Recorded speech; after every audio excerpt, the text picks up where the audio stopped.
នឹកណាស់នួនអងចិត្តប៉ងជួបអូនក្រនបាន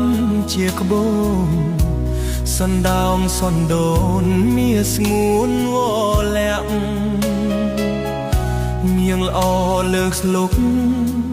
ល្អគ្រប់ឲ្យចាប់ចិត្តស្ម័គ្រ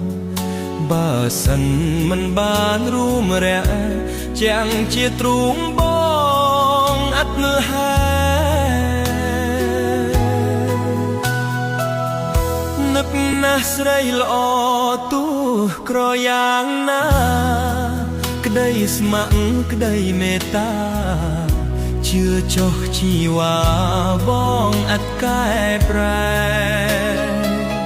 ភ័ក្រត្រាស្រពូនក៏អូននៅល្អលើគេរាល់ពេលនឹកតែមាសមេទ្រង់គ្រួយគ្មានលហែព្រោះស្នេហ៍ញោមញី